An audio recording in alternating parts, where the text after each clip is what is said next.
경북 의성. 계절은 늦가을. 낙엽이 바람에 굴러다니는 고즈넉한 마을. 이곳에서 68세의 김종서 씨는 매일 아침 똑같은 루틴으로 하루를 시작합니다. 두리야 일어나자. 짙은 회색 점퍼를 걸친 그는 작은 마당으로 나와 두리를 깨웁니다. 15년을 함께한 유기견 두리. 그는 아내가 세상을 떠난 해겨울, 쓰레기 더미 옆에서 떨고 있던 새끼 두리를 데려다 키우기 시작했죠. 두리는 그 이후 단 하루도 종서 씨 곁을 떠난 적이 없습니다. 함께 밭일도 하고 읍내장에도 같이 다니고 종서 씨의 생일 때 둘이서 조촐하게 미역국을 끓여 먹기도 했습니다. 어느덧 가족보다 더 가족 같은 존재가 된 두리. 마을 사람들에게 두리는 조용하고 순한 개입니다. 낯선 사람이 마당에 들어서도 짖기보단 꼬리를 흔들며 맞이했죠. 그날 아침도 다르지 않았습니다. 종서 씨는 김장을 앞두고 새벽 시장에 다녀온 짐을 하나하나 풀었습니다. 배추 10포기, 굵은 소금, 멸치젓, 마늘 그리고 두리를 위한 닭 안심 500g. 오늘은 아들이 온다고 했지. 종서 씨는 말없이 오래된 카세트 테이프를 틀었습니다. 그가 아내와 마지막으로 함께 들었던 그 곡, 조용필의 못 찾겠다 꾀꼬리. 허름한 주방 한쪽 찌그러진 양은 냄비엔 미역국이 보글보글 끓고 있었죠. 오후 2시. 바람이 잦아든 시간, 종서 씨는 두리의 목덜미를 쓰다듬으며 중얼거렸습니다. 두리야, 오늘은 우리 준우가 여자친구를 데려온단다. 색시감이라 하더라. 처음 보는 얼굴이겠지만 반갑게 맞아줘야 한다. 두리는 언제나처럼 고개를 기울이며 조용히 혓바닥을 내밀었습니다. 늘 그러하듯 이해한 듯한 눈빛이었습니다. 그리고 오후 3시 10분. 마당 앞 골목길에서 검은 SUV 한 대가 모습을 드러냅니다. 종서 씨는 급히 손에 낀 고무장갑을 벗고 주름진 손으로 셔츠를 다듬었습니다. 왔다. 멀리서도 또렷이 보이는 아들의 얼굴. 그리고 그 옆에 선 단아한 여인. 긴 생머리에 아이보리색 트렌치 코트를 입고 고개를 조아리는 그녀. 정혜라고 합니다, 아버님. 고운 목소리에 종서 씨의 마음이 울컥해졌습니다. 이 아이가 내 며느리가 될 수도 있겠구나. 하지만 그 순간 현관 쪽에서 들려온 날카로운 짖음. 두리야, 왜 그래? 순식간에 두리는 마치 무언가를 막으려는 듯 그녀를 향해 으르렁거리기 시작합니다. 15년을 함께한 두리가 처음으로 보여준 그런 눈빛. 그건 단순한 경계심도 놀람도 아닌 마치 경고처럼 느껴지는 깊고도 차가운 시선이었습니다. 두리의 짖는 소리가 점점 거세집니다. 늘 꼬리만 흔들던 그 개가 날카롭게 으르렁대며 이빨을 드러내고 있습니다. 종서 씨의 등줄기를 서늘한 바람이 훑고 지나갑니다. 두리야 왜 그래? 얌전히 있어. 이분은 손님이야. 종서 씨가 조심스럽게 두리의 목줄을 당겨봅니다. 하지만 두리는 눈을 부릅뜬 채 낯선 여자를 향해 몸을 움츠리며 다시 짖기 시작합니다. 아버지, 두리 왜 이래요? 준우가 당황한 얼굴로 다가와 두리를 잡습니다. 아, 죄송해요. 아버님, 제가 걔를 좀 무서워해서 그런가 봐요. 정혜가 억지 웃음을 지으며 뒷걸음질 칩니다. 하지만 그녀의 눈빛 이상합니다. 겁에 질린 것도 있지만 그 안에 잠깐 스쳐간 놀람 혹은 경계. 그건 걔에 대한 단순한 두려움이라고 보기엔 너무 날카로운 감정이었습니다. 두리는 정혜가 들고 있는 가방 쪽을 향해 짖고 있었습니다.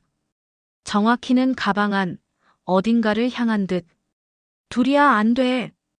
종서 씨가 단호하게 외쳤지만 두리는 포기하지 않았습니다. 그녀가 고개를 돌릴 때마다 두리의 으르렁거림은 더욱 집요해졌습니다. 그 모습을 바라보던 종서 씨는 문득 가슴 한켠이 쎄하게 식어가는 것을 느꼈습니다. 15년 동안 저놈이 저런 식으로 으르렁댄 적은 한 번도 없었는데 정혜는 손으로 코끝을 가볍게 누르며 말을 꺼냅니다. 죄송해요, 아버님, 제가 어릴 때 개한테 물린 적이 있어서 좀 트라우마가 있어요. 목소리는 침착하지만 눈동자는 좌우로 흔들리고 있었습니다. 그리고 손끝, 아주 미세하게 떨리고 있었습니다. 준우는 급히 두리를 집 앞마당 쪽으로 데려가 묶어둡니다. 두리야, 미안하다. 오늘만 얌전히 좀 있어줘라, 제발. 두리의 짖는 소리가 멀어지고 마당에 고요가 찾아왔습니다. 그제서야 김종서 씨는 집 안으로 두 사람을 들였습니다. 어서 들어와요. 둘 다 피곤할 텐데. 작은 거실에는 미역국 냄새가 감돌고 있었습니다. 종서 씨는 예전 아내가 즐겨 쓰던 사기 그릇에 조심스럽게 국을 옮겨 담았습니다. 미역국 준우가 제일 좋아해서요. 정의 양도 괜찮으면 좀 먹어요. 네, 아버님 냄새 정말 좋아요. 정혜는 억지로 웃으며 수저를 들었지만 그 손길이 어딘가 불편해 보였습니다. 그리고 그녀의 시선이 종서 씨의 뒤편 벽에 걸린 사진 쪽으로 흘러가더니 잠시 멈추었습니다. 그 사진은 15년 전 아내와 함께 찍은 가족사진. 가운데에 앉은 종서 씨와 그 곁에 선 아내, 그리고 아직 고등학생이던 준우. 그때만 해도 종서 씨의 눈빛엔 희망이, 아내의 얼굴엔 온기가 있었습니다. 그때였습니다. 정혜가 낮게 중얼거렸습니다.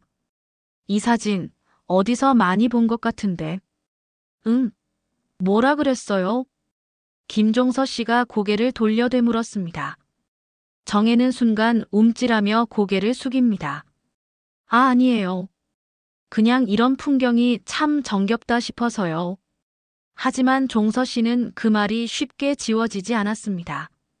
이 사진을 봤다고. 어디서? 그는 알 수 없는 껄끄러움을 삼키며 말없이 물을 한 잔 따라 마셨습니다. 그날 저녁, 준우는 잠시 전화를 받는다며 마당 쪽으로 나갔습니다. 김종서 씨와 정혜, 단둘이 남은 거실. 어색한 침묵이 감돌았습니다.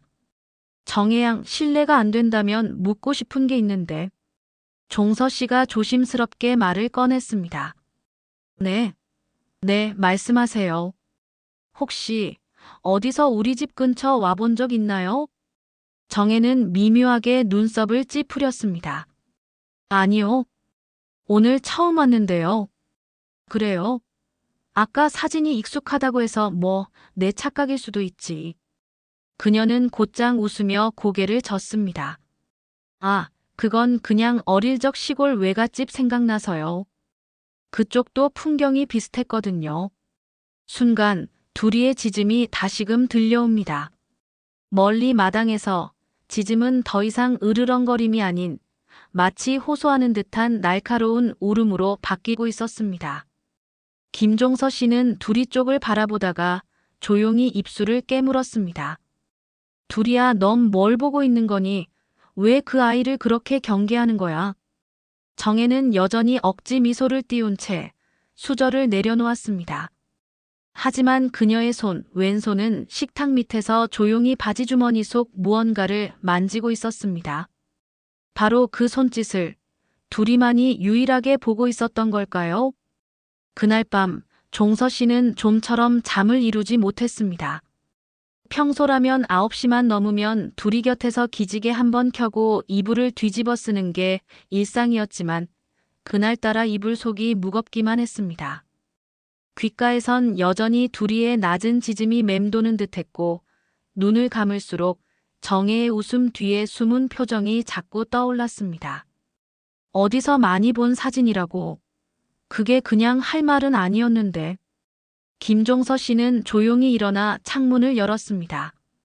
이른 겨울 냄새가 코끝을 스쳤고 마당 끝에 묶여있는 두리는 낯선 기척에 눈을 번쩍 뜨며 몸을 일으켰습니다. 두리야, 너 뭘 본 거니? 왜 그러는 거야? 두리는 낮게 꼬리를 흔들었지만 눈빛만큼은 경계심으로 가득했습니다. 종서 씨는 조용히 문을 닫고 안으로 들어왔습니다. 다음 날 아침, 정혜는 마치 아무 일도 없었던 듯 반듯하게 차려입고 거실로 나왔습니다. 아버님, 혹시 부엌에서 도와드릴 거 없을까요? 아니야, 괜찮아. 아침은 내가 준비할 테니 너희는 좀 쉬어. 종서 씨는 말은 그렇게 했지만 그녀의 손길이 부엌에 닿는 것이 영 꺼림칙했습니다. 어제 봤던 그녀의 눈빛, 그리고 손가락 끝의 움직임이 자꾸 떠올라서였죠. 식탁에 반찬이 오르자 준우가 밝은 얼굴로 말했습니다. 아버지, 정혜 요리 잘해요. 다음에 한식 솜씨 한번 보여드릴게요. 그래. 그럼 다음엔 전이라도 한번 붙여보게나. 종서 씨는 웃으며 말했지만 속에서는 말 못할 무언가가 비틀거리고 있었습니다. 그는 자신이 점점 소심해진 건 아닌가, 혹은 괜한 의심을 하는 건 아닌가 생각도 해봤습니다. 하지만 15년을 함께한 둘이는 지금도 마당에서 정혜가 앉았던 자리를 향해 짚고 있었습니다. 그것만은 너무도 명확한 이상 징후였습니다. 오전이 지나고 준우가 정혜와 함께 마을 산책을 하러 나갔습니다. 아버지, 점심은 마트 들러서 우리가 사올게요. 그래, 조심히 다녀와라. 문이 닫히자마자 종서 씨는 깊은 숨을 내쉬었습니다. 그리고는 다급하게 안방으로 들어가 오래된 서랍을 열었습니다. 그 안엔 고장난 디지털 카메라 한 대와 오래전 사용하던 휴대폰이 들어 있었습니다. 그는 그중 하나를 꺼내 들고 조심스럽게 충전기를 연결했습니다. 그리고 몇 분 뒤 화면이 깜빡이며 켜졌고 아내가 생전에 남긴 영상 하나가 남아 있었습니다. 여보, 이건 당신이 언젠가 보게 될지도 몰라서 남겨놓는 거예요. 그 아이 정혜라는 아이 기억해요? 준우 고등학교 때 그 여자아이, 그때 이상한 소문 있었던 거. 영상은 끊겼습니다. 녹화가 완전히 저장되지 않았던 건지, 아니면 아내가 일부러 그렇게 남겨둔 것인지. 김종서 씨는 손에 들고 있던 휴대폰을 조용히 내려놓았습니다. 정혜 그 이름을 내가 어디서 들었더라. 기억이 더듬어 올라오기 시작했습니다. 10여 년 전 준우가 학교에서 어떤 여자아이와 얽혀 트러블이 있었고 결국 학교를 옮긴 일이 있었습니다. 그 일이 당시엔 사춘기의 감정 싸움 정도로 여겼지만 아내는 꽤 신경 쓰고 있었던 기억이 어렴풋 떠올랐습니다. 그때 아내가 말했죠. 그 아이 눈빛이 좀 이상해. 그늘이 져 있어. 그리고 지금 그 그늘진 눈빛이 다시 김종서 씨 앞에 나타났습니다. 그 순간 밖에서 다시 둘이의 짖음이 들려왔습니다. 짖는 소리가 아니었습니다. 그건 마치 누군가에게 경고하는 듯한 울음. 마당으로 나가보니 둘이는 정혜의 가방이 있던 자리를 파고 있었습니다. 마치 그 아래 무언가 있는 듯 흙을 발로 헤집으며 계속 파내고 있었죠. 둘이야, 그만해. 김종서 씨는 다가가 둘이를 말렸지만 걔는 고개를 돌려 주인을 바라보며 헐떡였습니다. 눈빛은 뭔가를 간절히 알리고 싶어 하는 듯 했습니다. 그리고 그때 작은 소리 하나, 딱, 둘이의 발에 차인 조그만 물체가 흙 속에서 튀어나왔습니다. 까만 USB 메모리. 종서 씨는 순간 몸이 굳었습니다. 정혜의 가방이 놓였던 자리, 그 아래에서 왜 USB가 나왔을까? 그것은 흙에 반쯤 묻혀 있었고 먼지가 덕지덕지 붙어 있었습니다. 정혜가 떨어뜨린 건가?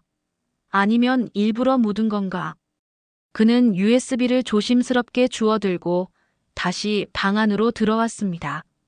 낡은 노트북에 꽂자 파일 하나가 떴습니다. 청주고등학교 사건 2011 면담 녹음. 청주고등학교. 정혜가 전학 오기 직전 준우가 다녔던 학교 아닌가. 파일을 여는 순간 이어폰 너머로 녹음된 여자아이의 목소리가 들려왔습니다. 그 목소리 익숙했습니다. 분명 지금 마당을 다녀간 그 여자 정혜. 선생님이 말했잖아요. 내 잘못 아니라고. 근데 왜 애들은 날 자꾸 이상하다고 해요? 죽은 거 나 때문 아니잖아요. 그 애가 뛰어내린 건 그냥 자기 선택이었을 뿐이에요. 그 순간 김종서 씨의 손이 떨리기 시작했습니다. 숨이 턱 막혔습니다. 이 아이가 그런 과거를 숨기고 우리 아들에게. 그러나 그는 여전히 아무 말도 하지 않았습니다. 점심 무렵 준우와 정혜는 아무 일 없었던 듯 웃으며 들어왔습니다. 아버지, 드셔보세요. 정혜가 직접 고른 반찬이에요.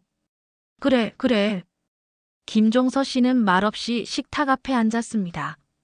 숟가락을 들었지만 밥이 목에 걸릴 것 같았습니다. 정혜는 웃고 있었습니다. 그녀의 눈빛은 해맑았고 그 웃음 뒤에 감춰진 검은 구덩이를 이제 김종서 씨만이 알고 있었습니다. 그러나 그는 아무 말도 하지 않았습니다. 그는 조용히 조심스럽게 그저 지켜보기 시작한 겁니다. 그리고 그의 옆에 앉아 있는 둘이 여전히 정혜를 바라보며 이빨을 드러낸 채 으르렁대고 있었습니다. 며칠째 이어진 한파에 마을 전체가 움츠러든 듯 조용했습니다. 종서 씨의 집도 다르지 않았습니다. 언제나처럼 아침 7시 정각에 일어나 부엌에 불을 지피고 둘이 밥을 챙기며 하루를 시작했지만 그의 마음속에는 이미 고요하지 않은 파도가 일고 있었습니다. 둘이야, 오늘은 조용히 지내자. 알지? 마당 끝 작은 계집에 몸을 웅크린 둘이는 종서 씨가 다가오자 천천히 눈을 떴습니다. 하지만 그 눈빛은 여전히 마치 무엇인가를 감시하고 있는 듯 집안 쪽을 향해 주시하고 있었습니다. 집안에선 정혜가 부엌 일을 돕고 있었습니다. 여느 며느리감 못지않게 성실하고 공손한 태도였습니다. 준우도 연신 정혜가 집안일도 잘하고 말도 잘 통한다며 웃어 보였습니다. 하지만 종서 씨는 마치 뜨거운 국물 속에 작은 유리 조각이 들어있는 것을 안 채로 수저질하는 심정이었습니다. 겉보기엔 아무렇지 않지만 어디서 언제 다칠지 모를 긴장감이 작은 몸짓 하나, 말투 하나에서도 느껴졌습니다. 그날 낮 종서 씨는 나무 장작을 쪼개러 뒷곁으로 나갔습니다. 도끼질 몇 번 하던 중 정혜가 따뜻한 유자차를 들고 조용히 다가왔습니다. 아버님, 추운데 이거 좀 드세요. 고맙네. 근데 정혜 양은 감기 들라 안 나와도 되는데. 아니에요. 전 이런 공기 좋아해요. 서울에선 이런 나무 냄새도 못 맡거든요. 웃음 띤 그녀의 얼굴. 그러나 종서 씨는 그 미소 뒤에 무언가 어색한 덩어리를 보았습니다. 그녀의 발끝. 흙 묻은 슬리퍼를 신은 채 어제 자신이 USB를 발견했던 장소 근처에 서 있었던 것이었습니다. 정혜양, 어제 여기 왔었어? 아, 아니요. 처음인데요. 그녀는 미묘하게 말을 더듬었고 그 작은 동요는 종서 씨의 뇌리를 스쳤습니다. 거짓말이다. 그는 느꼈습니다. 그리고 말없이 유자차를 입에 댔습니다. 하지만 그 따뜻한 유자향조차 이제는 쉽게 목으로 넘어가지 않았습니다. 밤이 되자 작은 사건이 터졌습니다. 종서 씨가 둘이에게 주려던 닭고기가 사라졌습니다. 분명 여기 있었는데 부엌에 놓아둔 닭고기 2봉지 중 1봉지가 감쪽같이 사라졌고 냉장고 문은 제대로 닫혀 있지도 않았습니다. 둘이 밥이었는데 그가 중얼이자 정혜가 옆에서 말했습니다. 제가 치운 걸까요? 저도 잘 모르겠어요. 헷갈렸나 봐요. 그녀는 애써 태연한 표정을 지었지만 눈을 깔며 말하는 모습은 어딘가 딴청을 피우는 듯 보였습니다. 그날 밤 종서 씨는 잠이 들지 않았습니다. 소파에 걸터앉아 텔레비전을 켜둔 채 부엌 쪽과 마당을 번갈아가며 감시하듯 바라보고 있었죠. 그리고 새벽 2시 즈음 살금살금 부엌 쪽으로 가는 정혜의 그림자가 보였습니다.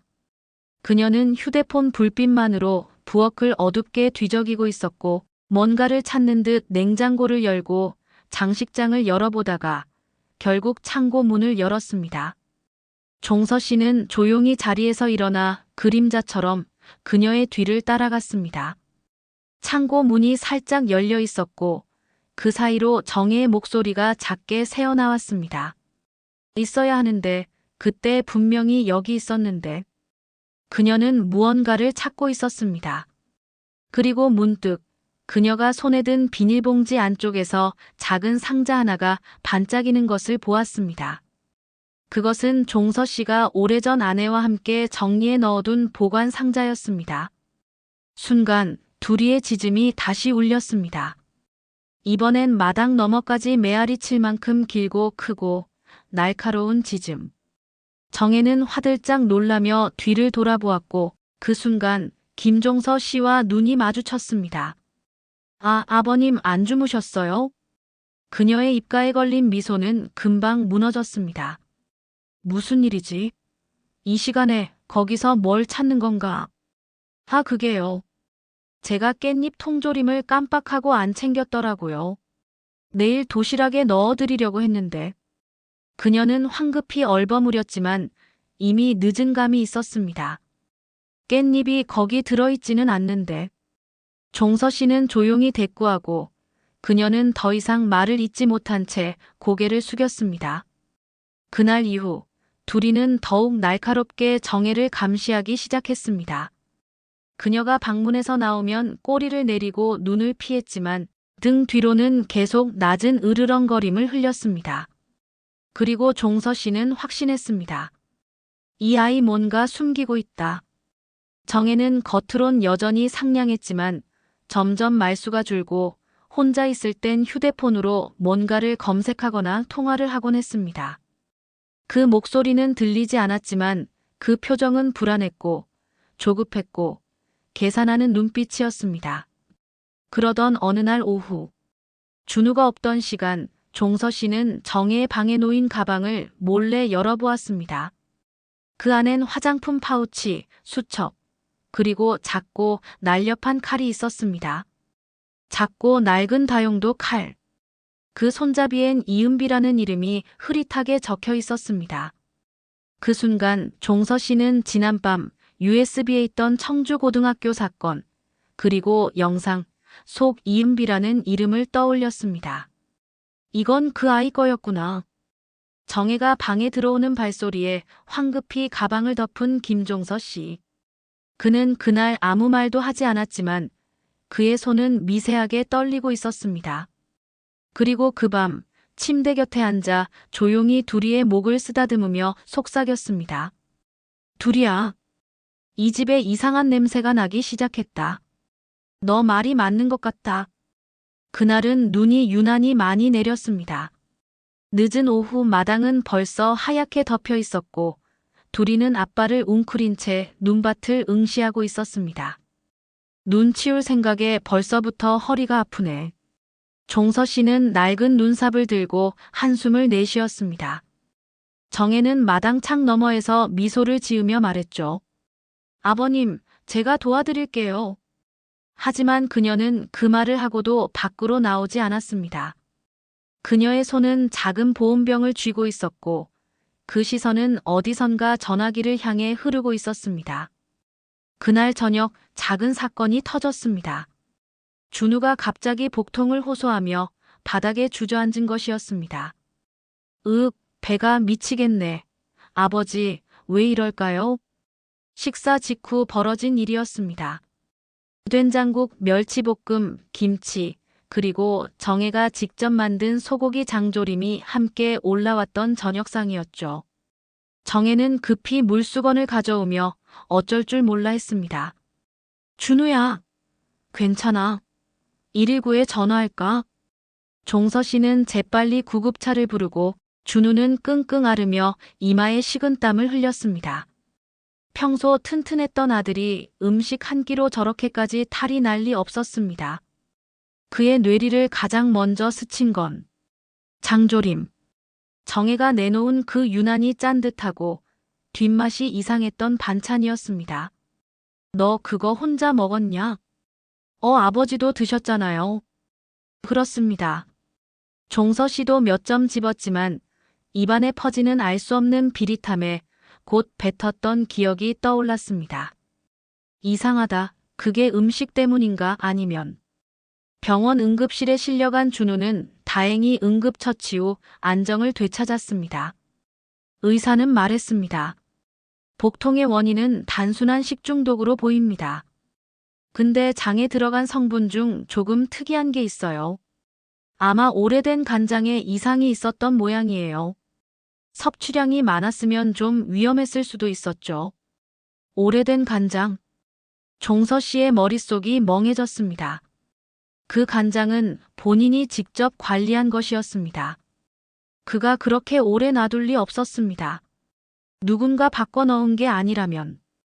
종서 씨는 입술을 깨물며 돌아섰습니다. 그날 밤, 종서 씨는 자신의 작은 장롱을 열었습니다. 오래전 아내가 남긴 일기장이 그 안에 있었습니다. 거기엔 이런 구절이 적혀 있었습니다. 준우가 요즘 이상한 아이랑 어울린다고 한다. 그 아이 이름이 정혜라고 했다. 낯빛이 흐리고 말을 돌리는 습관이 있고 무엇보다 거짓말을 할 때 웃는다. 내 촉이 틀렸으면 좋겠는데. 종서 씨는 천천히 눈을 감았습니다. 그리고 아침. 눈은 밤새 그쳤고 하늘은 맑았습니다. 준우는 병원에서 하루 더 입원하기로 했고 정혜는 다시 집으로 돌아왔습니다. 아버님 정말 죄송해요. 제가 괜히. 괜찮다. 사람 일이라는 게 그럴 수도 있지. 그녀는 그제야 조금 안도한 듯 웃었습니다. 하지만 그 순간 마당에서 둘이가 다시 미친 듯이 지저댔습니다. 이제는 누가 봐도 이상할 정도로 그녀만 보면 반응하는 둘이. 그날 저녁 정혜는 갑자기 가방을 들고 나갔습니다. 저 잠깐 약국에 다녀올게요. 하지만 그녀는 동네 약국 방향이 아닌 마을 외곽 방향으로 차를 몰았습니다. 종서 씨는 마당 한켠에서 그 장면을 지켜보고 있었죠. 그녀가 사라진 직후 종서 씨는 정혜가 있던 방으로 들어갔습니다.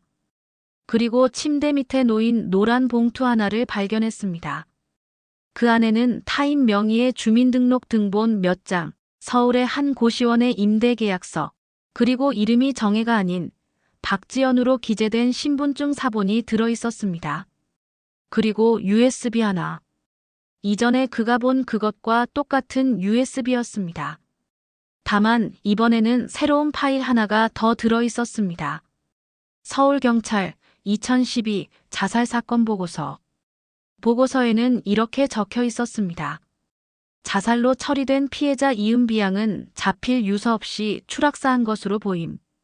동급생 박지연의 괴롭힘 가능성이 제기되었으나 구체적 증거 없음. 박지연은 조사 직후 고향으로 주소 이전 후 연락 두절. 김종서 씨는 손에서 봉투를 놓으며 조용히 중얼거렸습니다. 둘이야. 네 말이 맞았다. 눈이 멎은 뒤 찾아온 아침. 세상은 다시 고요했지만 김종서의 마음은 이미 전과 달라져 있었습니다. 더는 지켜보고만 있을 수 없다는 결심. 그는 68년 평생 처음으로 두려움이 아닌 직감을 따라 행동하기로 마음먹었습니다. 주방 창문 너머로 본 둘이는 여전히 마당 귀퉁이에 앉아 정혜의 방 창문을 노려보고 있었습니다. 그 눈빛엔 단 하나의 메시지가 분명히 담겨 있었습니다.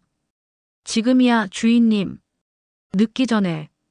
종서 씨는 정혜의 방으로 가 조용히 서랍을 열었습니다. 묵직한 봉투 하나를 꺼냈습니다. 안에는 오래전부터 모아온 비상금이라 불리던 1,000원짜리, 5,000원짜리, 10,000원짜리 지폐들이 차곡차곡 쌓여 있었습니다. 그리고 손글씨로 정리된 주소 메모 한 장. 서울 강북구 대명고시원, 관리실 연락처, 박지연 명의 임대계약서 사본.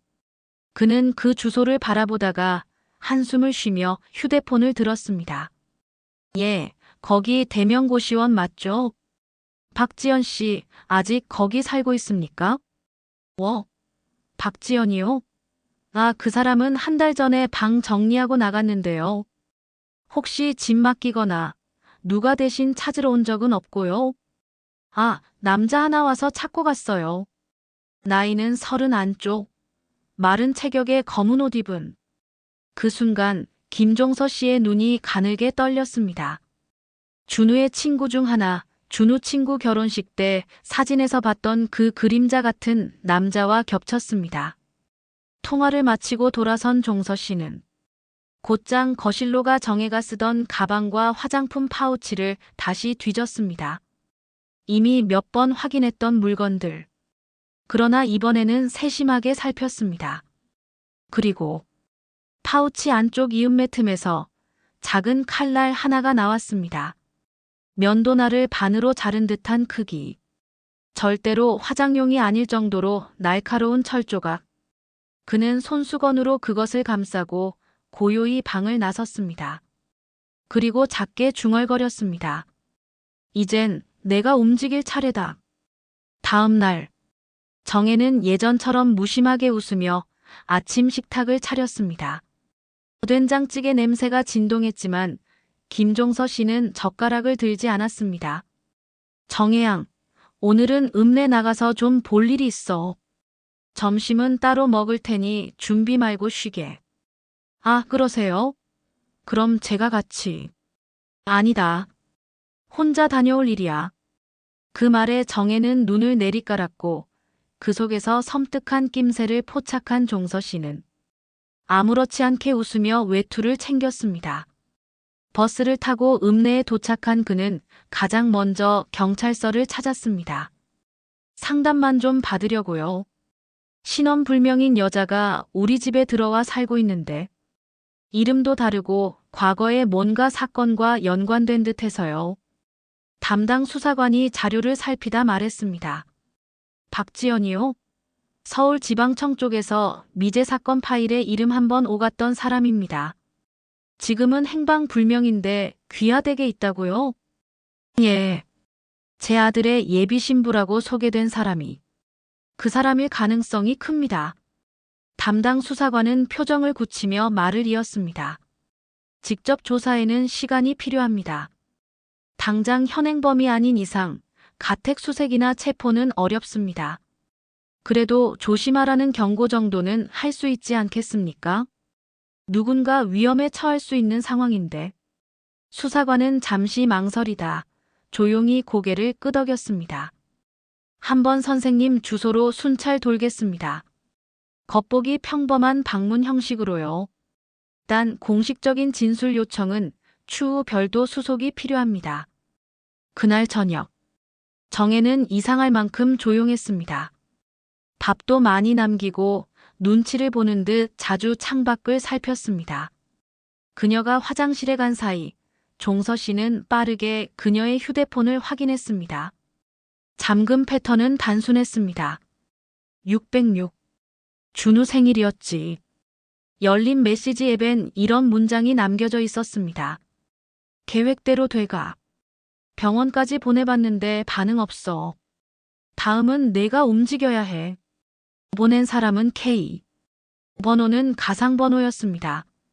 그 순간 방문이 벌컥 열렸고 정혜가 그를 마주한 채 말없이 서 있었습니다. 아버님 뭐 하세요?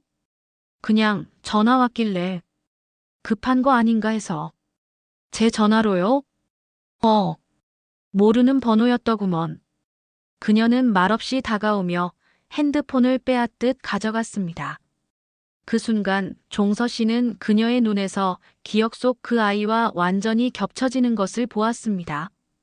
고등학생 때 준우가 울면서 말했던 그 말. 그애 웃을 땐 괜찮은데 화날 땐 사람이 달라져요. 눈빛이 진짜 무섭게 변해요. 지금 바로 그 눈빛이었습니다. 그날 밤 정혜는 말없이 방을 닫고 나갔습니다. 하지만 종서 씨는 이미 대비를 마쳤습니다. 그녀가 가방 속에 숨겨둔 임시 신분증도 둘이 밥그릇 밑에 숨겨둔 USB 백업도 모두 확보해뒀습니다. 그리고 다음 날 아침 집 앞엔 경찰차가 도착했습니다. 정혜는 눈을 동그랗게 뜨며 문 밖을 바라보다가 갑자기 표정을 바꾸며 종서 씨에게 다가왔습니다. 이거 다 아버님이 하신 거예요? 그래. 나다. 왜요? 제가 뭘 잘못했는데요? 그녀의 목소리는 삽시간에 높아졌고 그 표정은 더 이상 숨기지 않는 듯 날카로워졌습니다. 둘이는 현관 옆에서 미친 듯이 지저대기 시작했습니다. 종서 씨는 담담히 말했습니다. 너 내 집에 발 들였을 땐 이미 끝난 거야. 경찰관들이 정혜를 향해 다가가고 그녀는 뒤로 물러섰습니다. 하지만 그 순간 그녀가 바지 뒷주머니에 손을 넣는 찰나 둘이가 달려들었습니다. 둘이야 안 돼. 짖는 소리와 비명이 뒤섞이고 경찰관들이 빠르게 제압에 나섰습니다. 그녀의 손엔 작고 얇은 칼날 하나가 쥐어져 있었습니다. 모든 게 끝났습니다.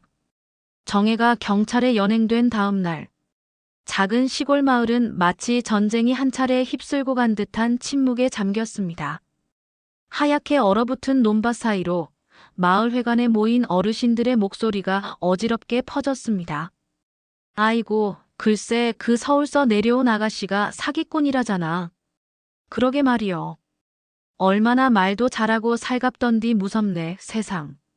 근데 말이여 종서 영감, 어떻게 그걸 다 알아챘대? 그 집게가 사람을 골라본다 하더니 그 말이 진짜였던가 봐잉. 사람들의 시선은 곧 김종서에게로 향했습니다. 그저 밭일하며 개와 조용히 살아가던 남자, 마을 안에서도 말수 적고 순하디순한 노인이 갑자기 예비 며느리의 정체를 까발리고 경찰을 불렀다는 사실은 마을 안팎의 화제거리이자 충격이었습니다. 그날 오후 김종서 씨는 둘이를 데리고 한적한 뒷산으로 산책을 나갔습니다.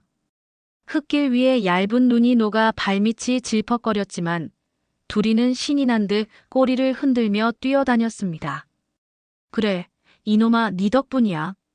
종서 씨는 주머니 속에 넣어둔 종이 하나를 꺼내 펼쳤습니다.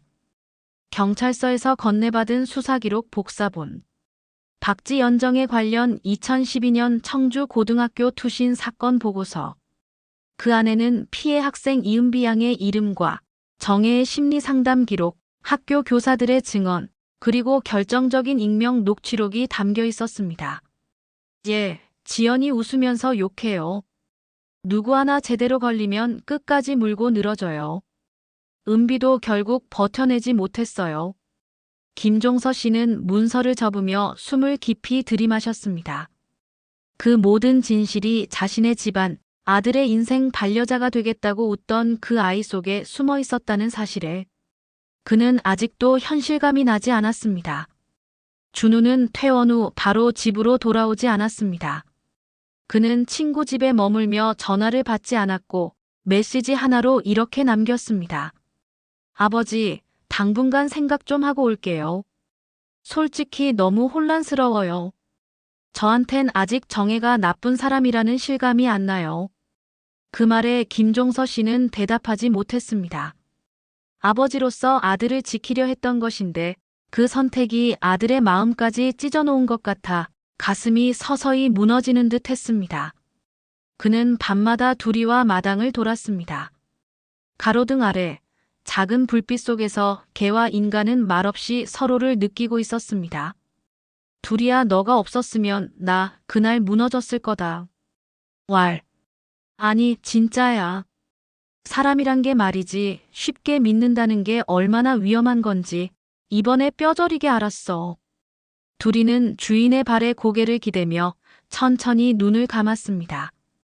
그 순간 김종서 씨의 눈가에도 천천히 눈물이 고였습니다. 며칠 뒤 마을 이장님이 집으로 찾아왔습니다. 종서 형님, 안에 있소? 예. 들어오세요. 이장은 낮은 목소리로 담담히 말했습니다. 시골이란 데가 낱말 많은 거 아시잖소. 당분간은 조금 조심하셔야겠소. 말들이 많아. 뭐 형님이 나서서 그 여자를 몰아냈다. 자기 며느리 될 사람을 쫓아냈다. 이런 얘기들. 종서 씨는 조용히 고개를 끄덕였습니다. 알고 있습니다. 하지만 그렇게 안 했으면 더 큰 일이 생겼을지도 모르니까요. 이장은 말없이 고개를 숙였습니다. 나도 그 개가 짖을 때부터 뭔가 이상하긴 했어요. 참 신기하더라. 그 짐승이 어떻게 그걸 알아봤는지. 종서 씨는 잠시 웃었습니다. 사람 눈보다 짐승 눈이 더 정확할 때가 있어요. 속으로는 썩어 있는데 겉으론 웃고 있으면 사람은 모르는데 짐승은 알아봐요. 그건 냄새로도 안 되고 촉으로도 안 돼요. 그냥 본능이지. 그 말에 이장은 조용히 손을 내밀었습니다. 형님 수고하셨소. 진짜 큰일 막으신 거요. 그제야 종서 씨는 처음으로 내가 잘한 건가 라는 마음이 조금은 흔들리지 않게 자리 잡는 듯 했습니다. 그리고 몇 주 뒤, 준우가 돌아왔습니다. 아버지. 그래, 왔냐? 아들 얼굴은 조금 수척했지만 눈빛만은 단단해져 있었습니다. 정혜, 아니, 그 사람 이야기 다 들었어요. 경찰서에서 연락도 받고 그 사람 예전에 병원 치료받았던 기록도 다 확인했어요. 그래. 미안해요. 아버지한테 괜히 화내서. 그땐 그 사람한테 빠져 있었던 것 같아요. 아버지가 아니었으면 나 지금쯤 어떻게 됐을지 모르겠어요. 김종서 씨는 아들을 꼭 안았습니다. 마당 한켠 둘이가 조용히 꼬리를 흔들며 그들을 지켜봤습니다. 괜찮다. 네가 돌아와 준 것만으로 다 된 거다. 하지만 그날 밤 또 하나의 불길한 낌새가 고요 속에 피어올랐습니다.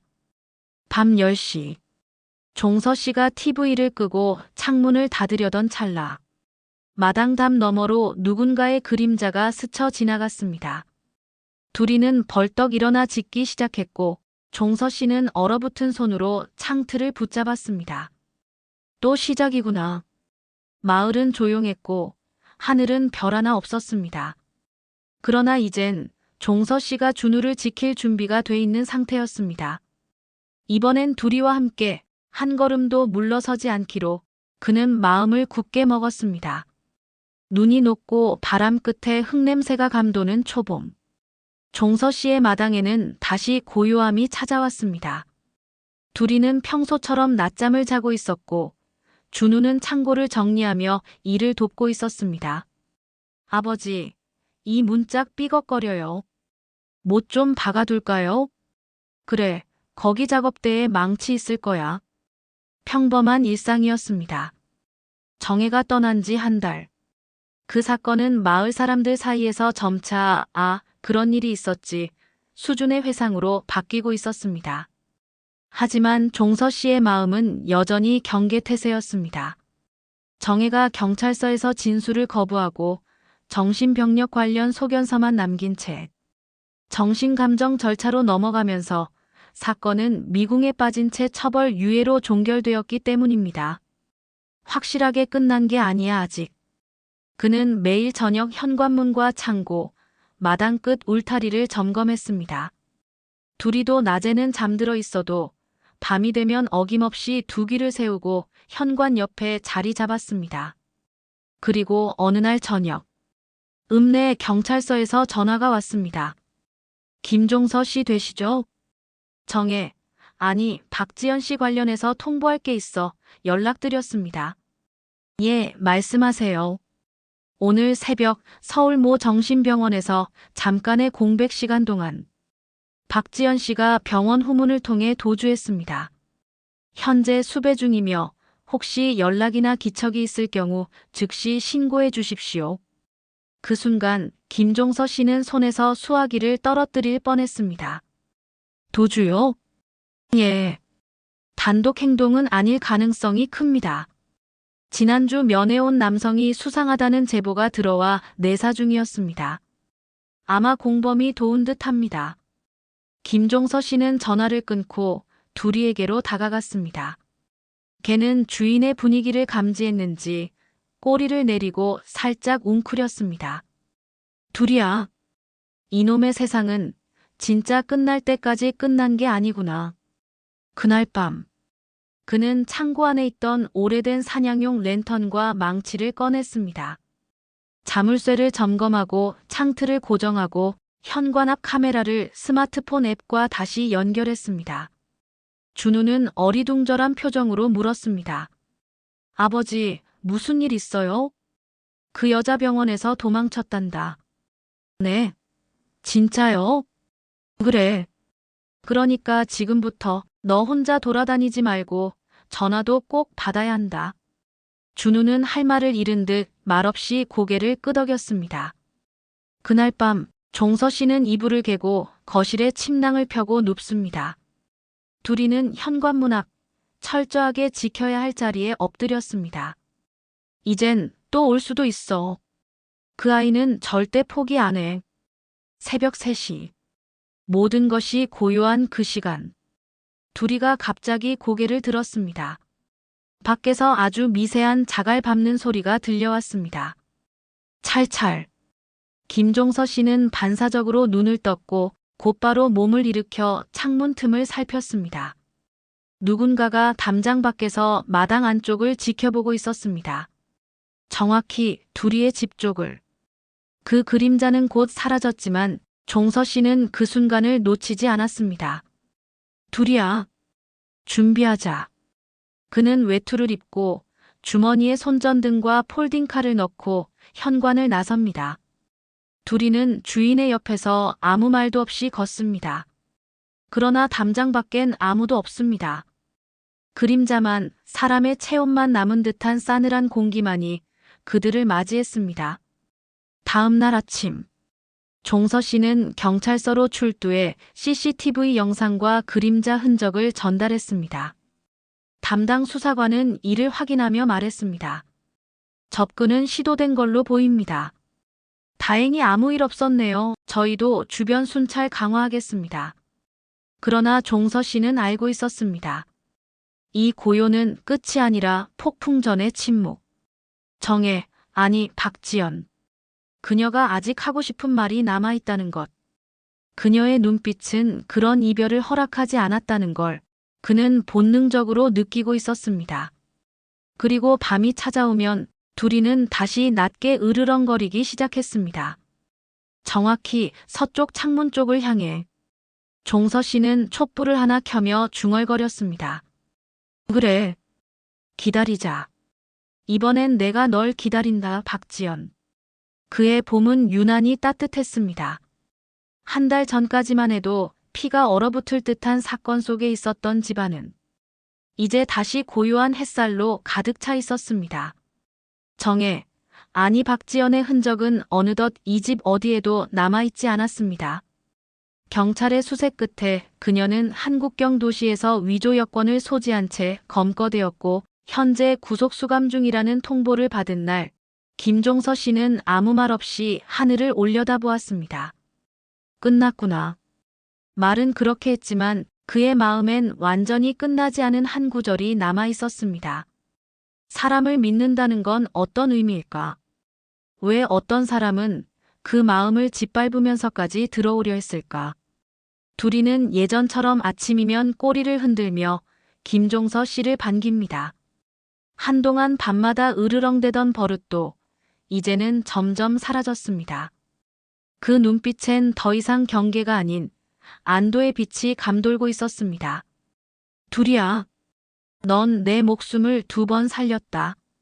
처음은 15년 전 아내가 세상을 떠난 뒤 깊은 우울에 빠져있던 그에게 다가온 작고 하얀 강아지. 그리고 이번 사람보다 더 정확히 사람을 알아본 충직한 동반자. 그는 둘이의 머리를 쓰다듬으며 조용히 속삭였습니다. 이젠 진짜 평화롭게 살자. 네가 원하는 만큼 마당도 넓혀줄게. 꽃도 다시 심자. 준우는 어느 날 다소 무거운 얼굴로 아버지를 찾아왔습니다. 아버지, 아직도 마음 무거우시죠? 그럴 수밖에 없지. 네 인생에 들어온 사람인데 내가 의심했고 막았고 결국. 근데요, 아버지, 그 선택 덕분에 전 살아있어요. 그걸로 된 거 아닌가요? 그는 눈시울이 붉어지며 말을 이었습니다. 그때 정혜가 없었다면 죽고 싶다는 생각까지도 했어요. 근데 지금 생각해보면 그건 사람이 아니라 외로움에 속은 거였어요. 종서 씨는 말없이 아들의 어깨에 손을 얹었습니다. 준우야. 앞으론 어떤 여자를 만나든 그 아이가 둘이랑도 잘 지내는지 꼭 봐야 한다. 준우는 잠시 멈췄다가 웃음을 터뜨렸습니다. 네. 둘이 기준 통과 못하면 바로 탈락이에요. 그날 저녁 부자는 함께 장작을 패고 밥을 지으며 웃었습니다. 둘이는 그 옆을 여전히 한 바퀴씩 빙빙 돌며 지켰습니다. 그날 밤, 종서 씨는 오랜만에 일기장을 꺼냈습니다. 아내가 생전에 쓰던 그 일기장 마지막 페이지에 자신의 글씨로 이렇게 적었습니다. 당신이 걱정했던 그 아이, 결국 우리 집 문 앞까지 왔다가 나갔습니다. 하지만 괜찮아요. 당신이 남긴 둘이와 함께였기에 나는 길을 잃지 않았습니다. 그리고 이제 우리 아들도 다시 걸어가고 있어요. 당신이 그리워지는 오늘 밤, 참 다행입니다. 내가 아직 살아있고 누군가를 지킬 수 있는 사람으로 남아있어서. 창밖엔 별 하나 없는 고요한 밤. 그러나 그 안엔 조용한 사랑과 따뜻한 약속이 담겨 있었습니다. 둘이는 그날도 현관 앞에 자리를 잡고 밤새도록 눈을 뜨고 집을 지켰습니다. 그리고 종서 씨는 어느새 고개를 숙인 채 천천히, 아주 천천히 잠에 들었습니다. 오늘 이야기 어떠셨나요? 둘이와 같은 게 한 마리 있었으면 하는 생각 들지 않으세요? 오늘 이야기 재미있으셨다면 구독과 좋아요 부탁드립니다. 저는 더 재미있는 사연으로 돌아오겠습니다. 항상 행복하세요.